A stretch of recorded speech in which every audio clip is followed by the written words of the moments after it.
So recently I've been trying out quite a few different games, trying to find that one builder resource management game to blow all my free time on. And maybe Stranded Alien Dawn might just be that sync that I was looking for. Don't get me wrong, this game is not without its flaws. It actually took me ages to get into it. In fact, I first started testing this game a few months ago and I just left it on my hard drive thinking, I don't know if I can be bothered to go back to that. But I thought I'd better persevere and get my money's worth, and I'm glad I did because once I got into it and got to grips with possibly the most unintuitive control system for a console game, then it actually became a challenging but fun game within this genre. So basically, the main game you play is you crash land on an alien planet, and no surprise, you become stranded. And then it's up to you to find a way to get all of your members of your party off this alien planet alive and in one piece. To do this, you need to build up a base using the resources you find around you. Depending on the map you choose, the environment can be rich in some things but lacking in others. For example, you might have lots of rocks and lots of food on one place, and then on another one, no meat or no leather, things like that. You scavenge and collect to start off, and then you get more advanced things using your research table to unlock new buildings, new equipment, and all manner of things that will eventually help you to survive and get off the planet. The curveball that the game starts to throw at you is you get hordes of aggressive bugs that simply want to come and eat your survivors and destroy all of your buildings. So what you need to do, as well as surviving, trying to research and find ways to get off this rock, is also build up defenses to protect your characters from the hungry bugs that come in waves. It actually is kind of similar to like a tower defense game where the waves get bigger and stronger the longer the game goes on. This side actually gives you a reason to build up cool and elaborate defenses and research new defensive buildings and new traps and new weapons and stuff like that to protect yourself from the ravenous bugs.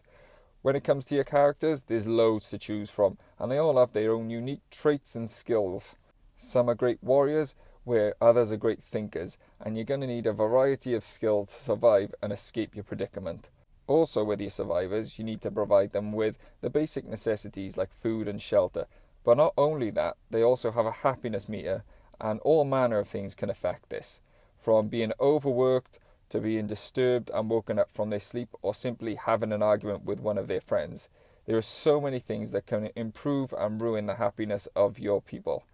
This is something you need to keep an eye on, especially in early game, because your situation, if it's too bad, and things don't improve, your survivors' happiness will quickly go to nothing, and eventually they'll go into meltdown and either attack the other survivors or just smash up your buildings. So keeping your people happy is a big part of this game, and it adds an extra layer of depth and complication.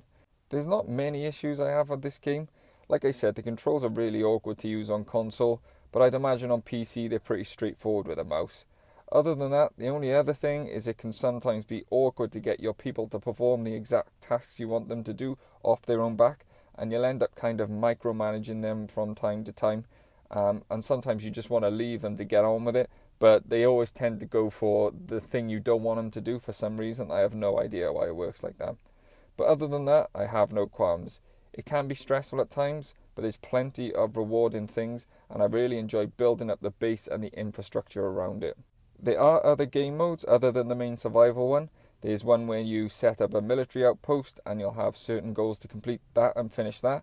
And then there's also a map where you have to build a trading post and find and get all the different resources and trade them to different planets around the galaxy. And when you consider all of these game modes generally take about 5 to 10 hours plus, depending on how you approach it, and then the fact that there's multiple planets all having their own terrain and different resources and different weather, then you can see that there's plenty of game time in this. And to be honest, when I did my military base playthrough, I ended up just not doing the main quest for ages because I was just enjoying building up my base and building more sophisticated and elaborate defenses. Maybe that's just because I'm a nerd though, and when I was a kid I wanted to be a roughneck of Starship Troopers. Anyway, I digress. As you probably guessed, I really love this one. It's a bit of a hidden gem in my opinion, and I've been playing through it for ages now. Even though I did my review ages ago, I just hadn't published it because I was just playing the game so much. It has issues with the controls on console, and the fact that it kind of doesn't really give you any good explanation of how to get started once you start your playthrough. But once you work out what you're trying to do, it becomes highly addictive. And if you're into this type of survival defense genre, I'm willing to bet that you'll love this one too. And I give it a 9 out of 10. Thanks for watching.